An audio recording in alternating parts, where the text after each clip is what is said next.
দেশেরই মেয়ে তুমি, কেমন তোমার বাপ? ফেসবুকেতে ছবি ছেড়ে করছো কেন পাপ? কোন দেশেরই মেয়ে তুমি, কেমন তোমার বাপ? ফেসবুকেতে ছবি ছেড়ে করছো কেন পাপ? ছেলে মেয়েদের পাশে বসে শিক্ষা দেই না ভাই, মা বাবাকে কেমন লাগে ফেসবুকে জিগায়। লজ্জা শরম হয় না কেন, লজ্জা শরম হয় না কেন, চাও না কেন মা? ফেসবুকেতে ছবি ছেড়ে করছো কেন পাপ মেয়ে? ফেসবুকেতে ছবি ছেড়ে করছো কেন পাপ? দাদি মায়ের বন্ধু হয়নি আগেকার যুগে, এখন তোমার বন্ধু লাগে সারা দুনিয়াতে।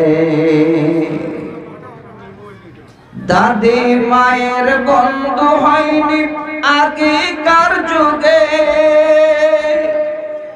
এখন তোমার বন্ধু লাগে সারা দুনিয়াতে।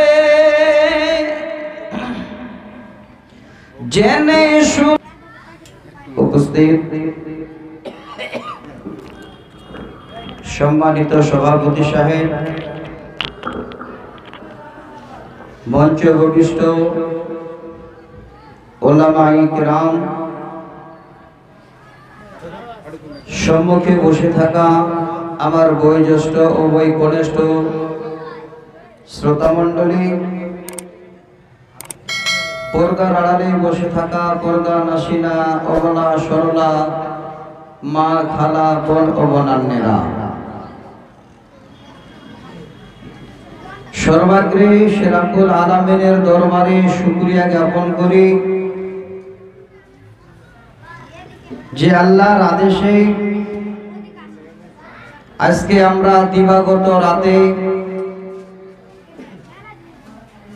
এই বনালী মাদ্রাসা প্রাঙ্গণে তেনার কোরআন এবং সহিহ সুন্নাহ শোনার সুযোগ পেয়েছি। যিনি আল্লাহ আমাদের এতক্ষণ পর্যন্ত সকলকে জাগিয়ে রেখে, ভালো রেখে, সুস্থ রেখে কোরআন এবং সহিহ হাদিস শোনার সময় দিয়েছেন, সে আল্লাহর দরবারে অন্তরের অন্তরস্থল থেকে একবার শুকরিয়া জ্ঞাপন করি। সকলে মিলে একবার পড়ি আলহামদুলিল্লাহ। দরুদ ও সালাম অবতীর্ণ হোক নবী কুলের শিরোমণি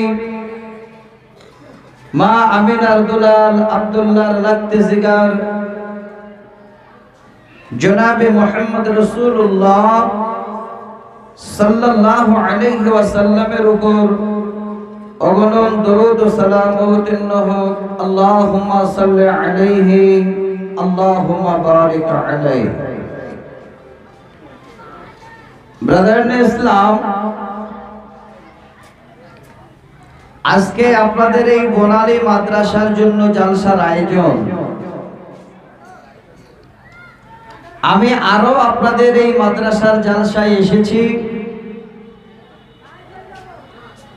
আমার নসিবটা এত খারাপ, সেদিনও আমাকে আপনারা দিয়েছিলেন রাত 2টার সময়, আমার মনে আছে ভালো করে। আর আজকেও সব হামড়া তামড়া বক্তাগুলো যারা দেখতে শুনতে মোটা কাটা, তাদের আগে সেরে দিয়ে আর ছোট ছেলেটাকে আবার লাস্টে। আচ্ছা বলেন তো জি, এরপরে আর বনালি আসতে বলবে? যাক, আলহামদুলিল্লাহ, আপনারা যারা বসে আছেন আমি জানি নিছক আপনারা কোরআন এবং হাদিস শোনার জন্য বসে আছেন। আমার মায়েরা যিনারা পর্দার আড়ালে বসে আছেন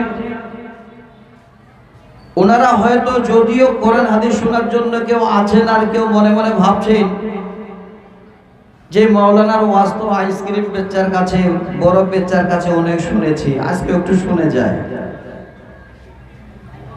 তো মায়েরা আমার, যারা আজকে এখনো বসে আছেন, আমি আজকে উভয়কে আল্লাহর তরফ থেকে একটু আপনাদের উপহার দেওয়ার জন্য আল্লাহর কোরআন থেকে দুই জায়গা থেকে ছোট করে দুটো কোরআনের আয়াত এবং সহিহ সুন্নাহ থেকে একটা হাদিস আপনাদের সামনে আমি পড়লাম। আল্লাহর কাছে আমার বিশেষ করে এই রাত্রিবেলায় আবেদন জানিয়ে বলি, ইয়া রাব্বুল আলামিন, আমি যেন এই সময় আমার ভাইজানদের কাছে, মায়েদের কাছে তোমার কোরআন